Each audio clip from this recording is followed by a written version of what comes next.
invitarles a abrir su Biblia en el libro de Marcos, capítulo 7, segundo libro del Nuevo Testamento, Marcos capítulo 7, del versículo 31 al 37. Marcos 7, 31 al 37. Dice: volviendo a salir de la región de Tiro, vino a Sidón, al mar de Galilea, pasando por la región de Decápolis. Y le trajeron un sordo y tartamudo, y le rogaron que le pusiera las manos encima. Y tomándole aparte de la gente, metió los dedos en las orejas de él, y escupiendo, tocó su lengua. Y levantando los ojos al cielo, gimió y le dijo: Éfata, es decir, sea abierto. Al momento fueron abiertos sus oídos y se desató la ligadura de su lengua y hablaban bien. Y les mandó que no lo dijesen a nadie, pero cuando más les mandaba, tanto más y más lo divulgaban. Y en gran manera se maravillaban diciendo: bien lo ha hecho todo, hace a los sordos oír y a los mudos hablar. Vamos a hablar el día de hoy de un sordo que pasa a ser testigo de Cristo, ¿no? Pero antes de eso vamos a orar y vamos a pedir al Señor que Él nos hable a través de su palabra en nuestros corazones. Señor, muchísimas gracias por este día. Gracias, Señor, porque nos das este privilegio de poder estar aquí. Privilegio que tenemos, primero, porque tú nos has alcanzado por gracia. Y segundo, porque tenemos la vida, tenemos la salud para poder venir aquí a adorar tu nombre con nuestros hermanos. Te agradecemos, Señor. Agradecemos tu bondad, tu misericordia y tu gracia infinita. Pedimos, Señor, que tú también nos puedas hablar a través de este pasaje en este día, a través de esta obra y esta sanidad que tú realizaste, Señor, con este sordo mudo. Oramos, Padre, para que tú nos desafíes, para que tú nos llenes con tu palabra, para que tú puedas provocar en nosotros un mover, Señor, tuyo en nuestro corazón, en nuestra vida. Te bendecimos, Padre, te adoramos, te exaltamos. Gracias por tu palabra, poderosa Dios, en el nombre de nuestro Señor Jesucristo. Amén. Entonces lo que hablaremos el día de hoy es sobre un sordo sanado para la gloria de Dios. Y este sordo es sanado para la gloria de Dios porque Dios siempre cumple sus propósitos. Y también con este pasaje nos desafía a cumplir el nuestro. La historia de hoy tiene a Jesús y un sordo como protagonista, como acabamos de leer. Es de esas historias donde la persona que tiene un encuentro con Jesús es afectada física, emocional y espiritualmente. En otras palabras, es de esos encuentros en que Jesús afecta la totalidad de la vida. Esta historia es precedida por una serie de eventos que me parece que ustedes ya han ido revisando y registrando los domingos anteriores, en los cuales el Señor fue la salvación y la esperanza de muchos que padecían enfermedades, sufrían tormentos e incluso habían perdido seres queridos. Eso usted lo puede apreciar entre el capítulo 1 y el capítulo final del capítulo 6. En consecuencia, el encuentro de Jesús con el sordo tartamudo no es una historia desconectada de las anteriores, ¿ya? Al contrario, se encuentra inserta en un momento donde Dios se ha revelado con poder, sorprendiendo y asombrando a todos aquellos que tuvieron la oportunidad de ver al Señor actuar, de ver a este Señor del cielo y de la tierra obrando obras maravillosas. De hecho, el autor del Evangelio, en el primer versículo, intenta dejar en claro esto, señalando que el libro que se escribe, es decir, el libro de Lucas, se trata del Hijo de Dios. Si usted va al capítulo 1, versículo 1, dice: principio del Evangelio de Jesucristo, Hijo de Dios. Entonces el libro apunta a mostrarnos a Jesús como ese Hijo de Dios. Lo que obviamente a través del libro es refrendado por una cantidad de testimonios acerca de su vida, su obra y su ministerio. Entonces, de acuerdo al relato, Jesús venía de un viaje algo extenso. Pues la región de Tiro se encontraba ubicada frente al mar Mediterráneo, igual que Sidón, que era más hacia el norte, ¿no?, que es el otro lugar mencionado, y que estaba un poco más al norte de Palestina, y él estaba Sidón, Tiro, Sidón, y atraviesa hacia Decápolis y da la vuelta y llega a esta área que se llama el mar de Galilea. O sea, este viaje, en pocas palabras, fue un viaje o fue una vuelta algo larga, ¿ya? Por ahí estuve viendo geografía y todo lo demás y se habla de 30 a 50 kilómetros aproximadamente. Entonces hubieron algunas horas de desgaste, lo que permite suponer que había cansancio en todos los que hicieron este viaje y por supuesto en el Señor Jesús. La verdad es que cuando uno mira el mapa se aprecia un cordón montañoso. Aquí está Tiro, Sidón, está el mar Mediterráneo, está el cordón montañoso, está Decápolis por donde atraviesa Jesús y llega a el mar de Galilea. Y ahí es donde uno realmente comprende que fue un viaje algo extenso. Como sea, lo que esta descripción resalta es que Jesús, quizás algo agotado por esta caminata, siempre está disponible para la gente. Y esto de inmediato, hermanos, nos desafía a nosotros, que se supone somos discípulos de Cristo. Esa es una primera observación que uno puede ver en este texto. Y es un desafío para nosotros como discípulos de Cristo, porque se supone que somos gente que sigue a su Señor y que debemos reflejar las enseñanzas, ¿verdad?, e imitar a nuestro Maestro.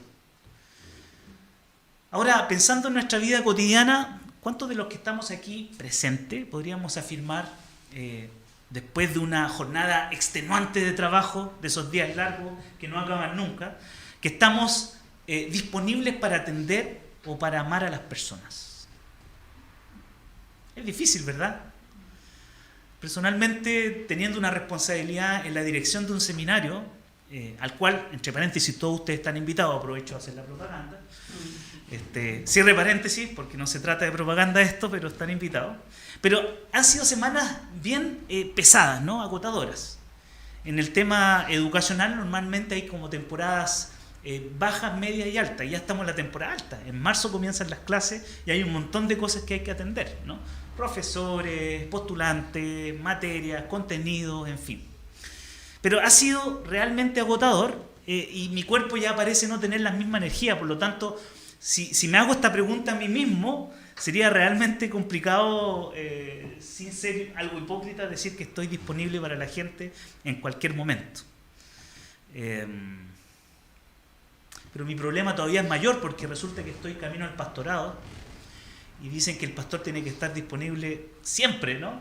Así que no tengo de otra, hay que hacer el ánimo y servir, ¿no? Servir a la iglesia del Señor y a las personas. Pero, hermanos, ¿qué tan disponibles estamos nosotros con la gente? ¿Podrían decir ustedes que las personas reconocen en ustedes esa virtud? O sea, si nosotros le preguntamos a sus compañeros de trabajo, a sus jefes, a su familia,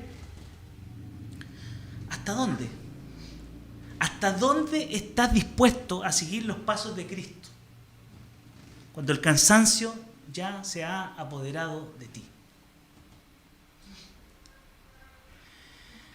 Jesús entonces, después de un largo viaje, se encuentra ahora en los alrededores del mar de Galilea.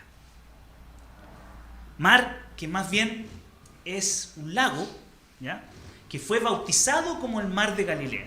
Recuerden ustedes que acá está el mar Mediterráneo, él atraviesa por Decápolis y llega a este centro, ¿no?, de Palestina, que es el mar de Galilea. Y sobre este lugar es necesario decir, el mar de Galilea, que allí el Señor desarrolló la mayor parte de su ministerio. Entonces ustedes lo van a ver reiteradas veces en los evangelios, Mateo, Marcos, Lucas, Juan. Y es ahí precisamente donde Jesús es abordado por algunas personas que le trajeron un sordo mudo para que pusiera sus manos sobre él y lo sanara. Noten ustedes que el texto dice que le trajeron, lo que deja un espacio para varias interpretaciones, ¿verdad? En un primer acercamiento uno podría suponer que el enfermo no va a Jesús por cuenta propia. ¿Y la razón cuál es la razón? No, ni idea, ¿no? Y es raro pensar que él no quisiera ir donde Jesús por cuenta propia, sabiendo que podía ser sanado por Jesús. Si tú sabes que alguien viene y que puedes tener un beneficio, probablemente vas a ir. Ahora, una segunda posibilidad podría ser que el sordo tuviera un profundo problema de autoestima, lo cual no le permitía moverse por sí mismo y necesitaba de otros para ir donde Jesús. Esta posibilidad me recuerda el caso de una niña sorda en mi niñez. Ella, por su situación, efectivamente era incapaz de acercarse a otro porque no tenía la posibilidad de relacionarse.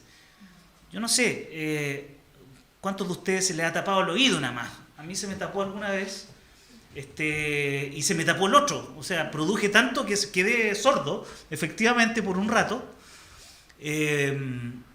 Pero es realmente incapacitante. No sé si así es el uso de la palabra, pero quedé incapacitado. Y estaba en Brasil más encima, y allá estaban hablando portugués, entonces yo miraba a la gente y trataba de entender, pero ya comencé como a sentirme frustrado, ¿no? A medida que pasaban los días dije, se va a destapar, pero pasaron 2 días, 3 días, yo no fui al doctor, dije, hay que esperar, pero ya estaba en reuniones y conversaciones con la gente, pero cuando uno queda efectivamente sordo debe ser realmente desesperante, se siente, trata de leer los labios, no entiende nada y efectivamente no tiene seguridad. Y esa podría ser una segunda alternativa. Una tercera idea que se me ocurre es que el sordo simplemente fue acompañado por personas que lo amaban y querían verlo feliz, ¿no? Parecido a lo que vemos con el paralítico. ¿Recuerdan ustedes en el capítulo 2? No sé si ya lo predicaron. Que fue cargado por sus amigos, lo subieron a un techo, abrieron el techo, lo bajaron y Jesús le perdonó sus pecados y trajo sanidad para él. Lo cierto es que cualquiera que haya sido la motivación de sus acompañantes, llegaron con el sordo hasta Jesús y le rogaron, ¿qué cosa? Que pusiera sus manos encima. Si bien no sabemos con certeza por qué el sordo es llevado por los otros, sí sabemos que llegar ahí donde Jesús no fue en absoluto una tarea fácil. Vea usted al final del capítulo 6, versículos 53 al 56, dice que la gente, al saber de la presencia de Jesús cerca de ellos, comenzaban a traerle de todas partes, enfermos en sus camas, a donde oían que él estaba. O sea, había una disputa, esa era una lucha, ¿no? Por estar cerca de Jesús. Hagan de cuenta que se trataba de una peregrinación permanente de enfermos por las calles y las carreteras de Palestina. Una especie de hospital ambulante que andaba a la siga de Jesús. Una masa de gente ansiosa por recibir sanidad. ¿Se lo habían imaginado de esa manera? Suena hasta loco, ¿no? Tragicómico, si se quiere. Miren el versículo 56 del capítulo 6. Dice que, y donde quiera que él entraba, en aldeas, ciudades o campos, ponían en las calles a los que estaban enfermos y le rogaban que les dejase tocar siquiera el borde de su manto. Y todos los que le tocaban quedaban sanos. Este último dato es relevante para la historia que estamos revisando hoy, ya que Jesús, en un acto inédito, que ya acabamos de leer y probablemente a algunos les provocó algo de sorpresa, obra una sanidad de una manera inusual. Pero antes de ir a aquello, traen al sordo rogando que le pusiera las manos encima. Ahí estamos. Y otra vez la gente no solo sigue y persigue a Jesús por las calles, aldeas, pueblos, ciudades o campos. Más bien es Jesús quien atrae a la gente y la trae por su mensaje y poder. Queridos, Jesús no solo es un personaje público interesante para todos los que tuvieron el privilegio de estar cerca de él. Jesús está lejos de ser un influencer de la época tratando de aumentar sus seguidores porque los tenía por montón. Jesús no andaba prometiendo algo que no iba a cumplir. Jesús era la esperanza de los enfermos, la salvación de los perdidos, la vida de aquellos que no tienen horizonte. Y le rogaron que pusiera las manos encima. Le rogaron. ¿Por qué le rogaron o por qué le rogaban que pusiera las manos encima? Porque habían escuchado de su poder, obviamente. La fama de Jesús ya se había extendido y él hacía y obraba milagros. Sabían que el Señor era más que un hombre. De cierto modo podían apreciar esa doble naturaleza humana divina que distinguía al Señor del resto de los hombres. En realidad, el ruego para que Jesús pusiera sus manos sobre el enfermo era una demostración de la fe que Dios estaba poniendo en sus corazones. Si lo llevo y lo pongo frente a Jesús, si Jesús lo toca, si Jesús lo alcanza. Era una fe que Dios estaba depositando, una convicción de la divinidad de Dios. Porque nadie va a pedir algo a un ser humano común y corriente que no va a hacer absolutamente nada, ¿verdad? En ese ruego había un profundo reconocimiento de la divinidad de Cristo.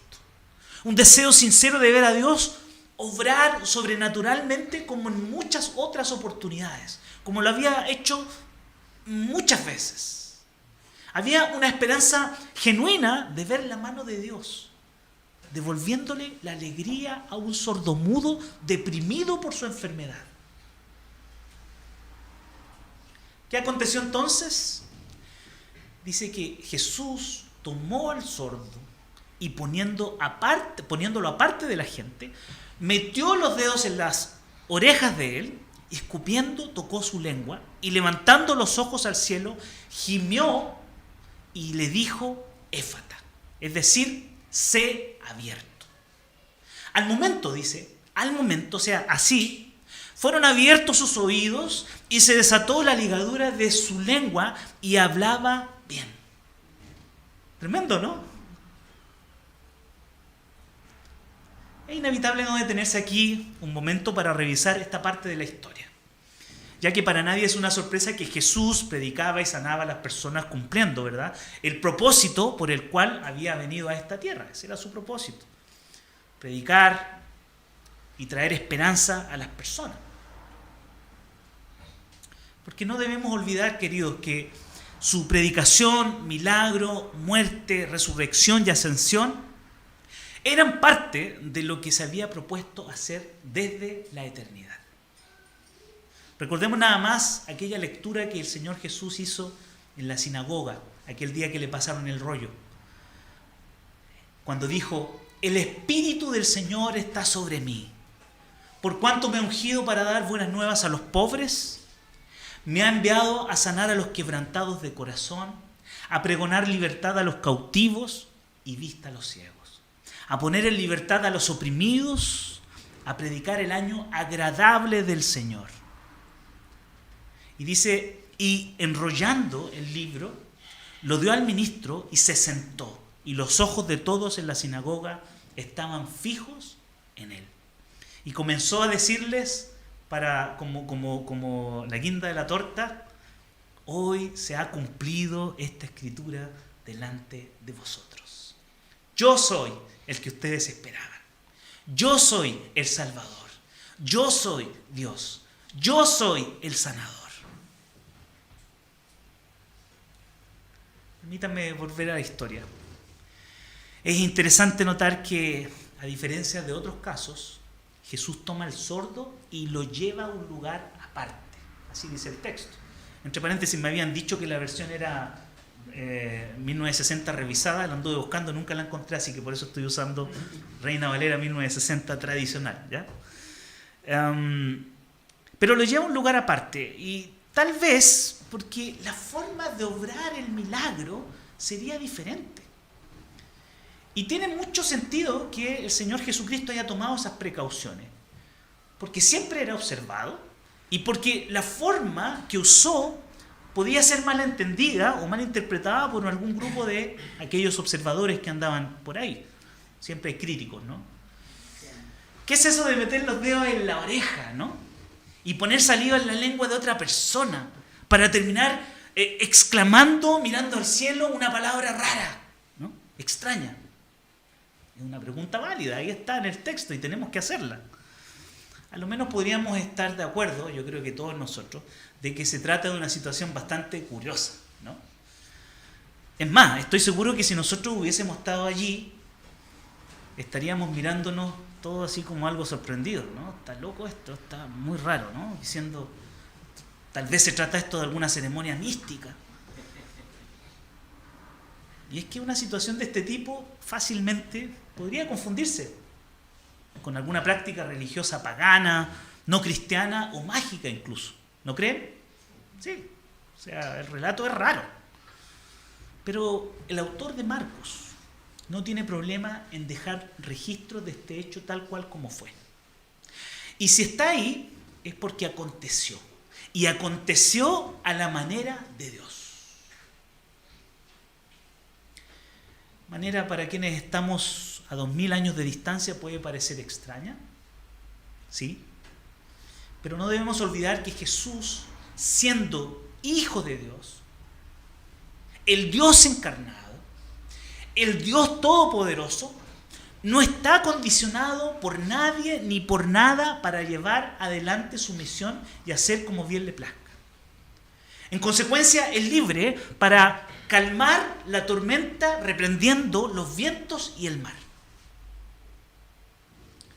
Es libre para que la gente al tocar sus ropas sea sanada.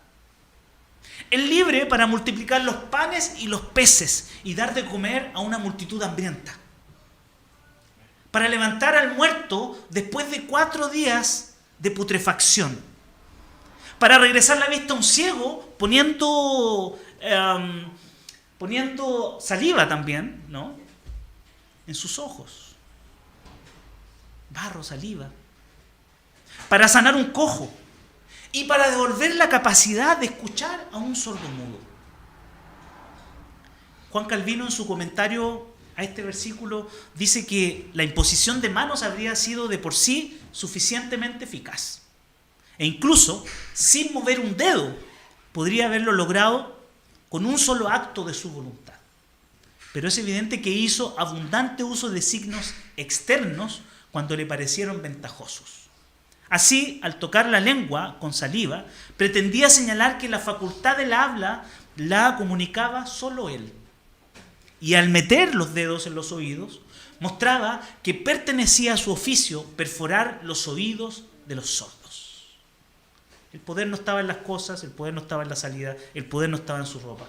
El poder era la fe en Jesús, quien obraba de manera milagrosa.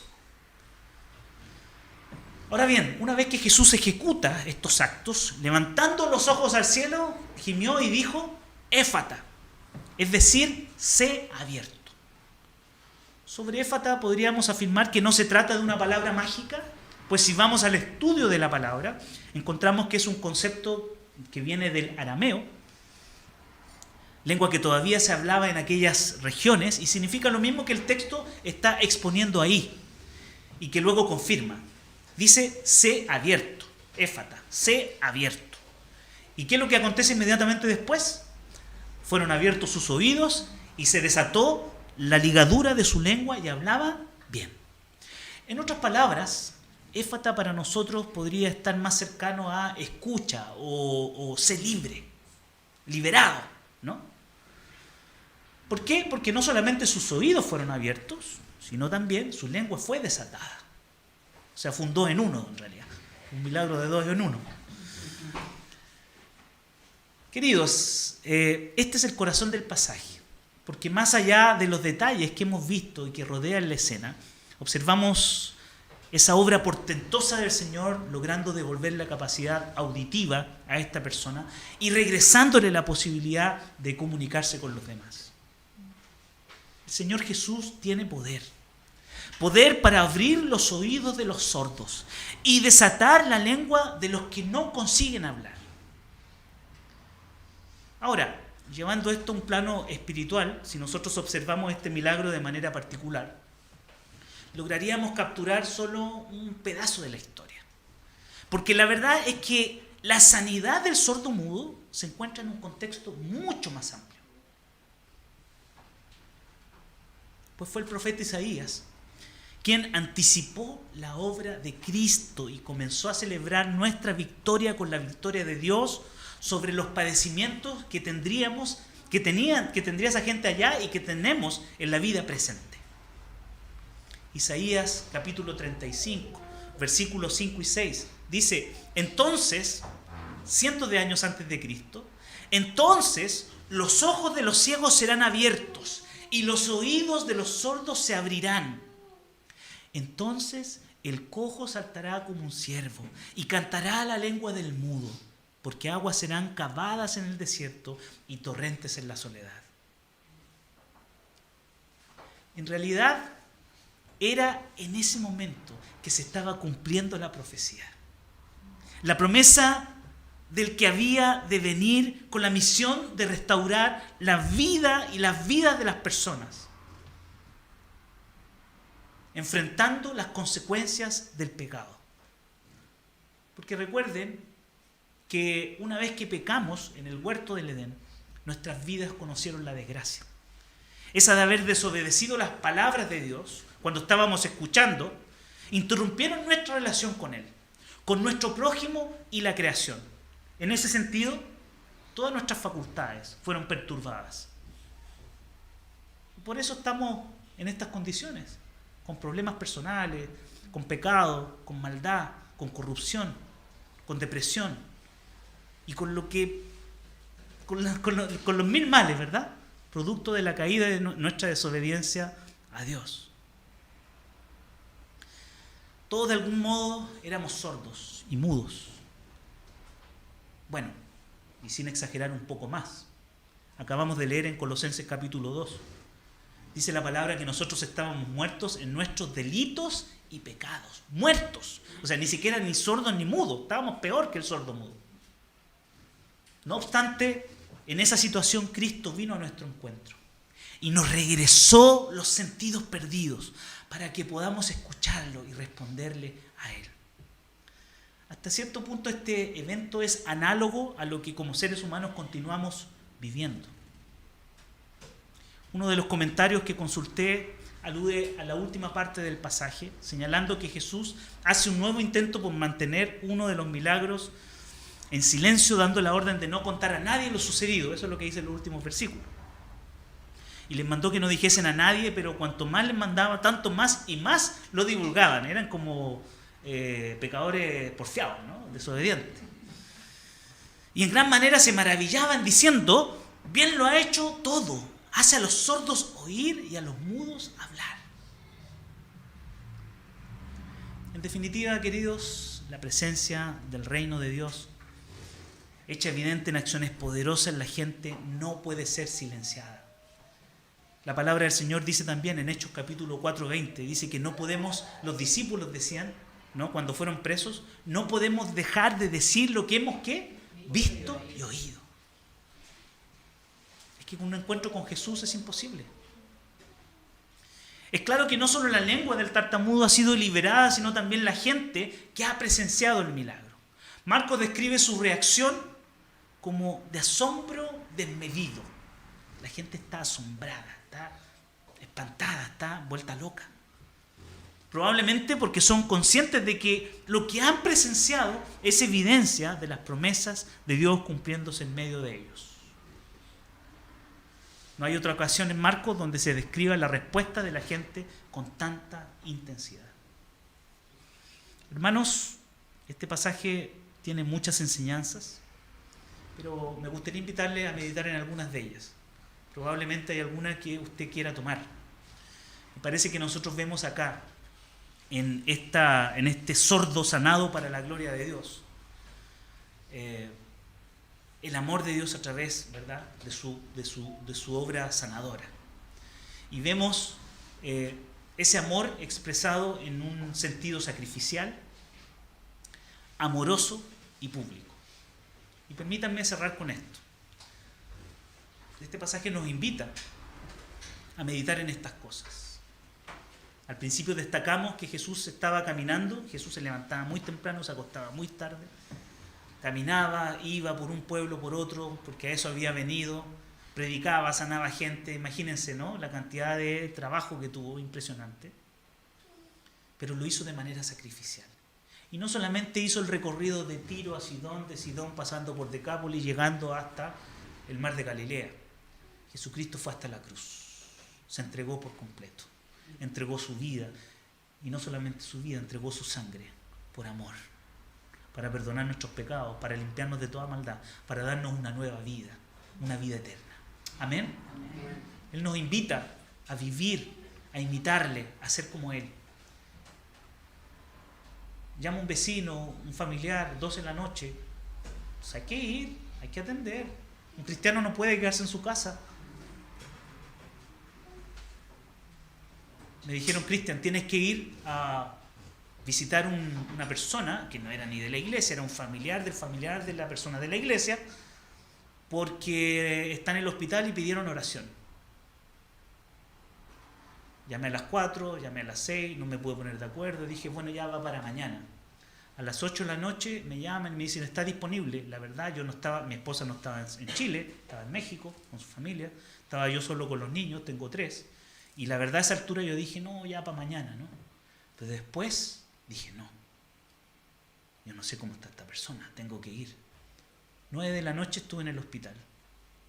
1 de la tarde del otro día, la persona había muerto. Increíble. El cristiano tiene que tomarse las cosas en serio cuando hay gente que tiene necesidad. Y el Señor nos invita a eso. Sacrificial, total, a la cruz, por amor. Desinteresado. Amoroso. Jesús fue amoroso. Porque lo que nosotros vemos acá es un montón de gente que está a la siga de Él, pero toma a este sordo mudo y lo lleva a un espacio. ¿Se dio cuenta? Lo apartó, o sea, lo llevó a un lugar aparte. A pesar de que Él puede hablar a la multitud, también puede tratar con una persona. No sabemos cuánto tiempo Él tenía ese problema, si lo desarrolló, si nació con Él, pero lo llevó aparte y trató con Él y le mostró su amor, su gracia, la sanidad, la salvación. Imagínense ustedes qué tan especial debe haberse sentido ese hombre, que Jesús a lo mejor pudo haber hecho con otros, pero lo hizo con Él. Qué lindo, ¿no? Cuando nosotros podemos tomar un tiempo con algún familiar, con algún amigo, con algún hermano que necesita escuchar, que necesita oración, que está enfermo y que necesita oración. Es amoroso porque Cristo sigue sanando. A lo mejor no vemos todos los días actos de este tipo, pero nosotros somos llamados a orar por los enfermos. Y Cristo está vivo. Y Cristo puede sanar. Si bien no lo vemos a cada rato, pero Él lo hace. Hace unos días atrás vi en el Facebook, no, ya fueron meses, de un hermano anglicano que le dio un cáncer terminal. Lo chupó, ya era flaquito, pero se chupó completamente. Estaba listo ya. Yo creo que ya algunos dicen acá en Chile tenía olor a clavel, ¿no? De verdad, ya estaba probablemente con el peso que ya pasaba 1 gramo menos y se iba. Pero, ¿qué pasó? De un momento a otro, los órganos que estaban tomados por el cáncer comenzaron a regenerarse y los doctores no tenían respuesta. Dios es real, Jesús está vivo y Él obra. Porque si Él quiere, lo hace. Y si no, también nuestra responsabilidad es orar por los enfermos y pedir la voluntad del Señor. Amén. Por último, es público. No puede ser que nosotros, viendo la gracia de Dios, dándonos trabajo, alimento, salud, alegría y la salvación, nos salgamos como esta gente que fue a proclamar a Jesucristo, la verdad y la obra de Dios. Hermanos, tenemos la responsabilidad de hablar y de confesar públicamente a Cristo, a nuestro Señor. Y yo oro para que usted tenga ese deseo, ese ánimo y esa fortaleza de hablar de nuestro Señor. Amén. Amén. El Señor bendiga su palabra. Vamos a orar para terminar este tiempo. Señor, muchísimas gracias por este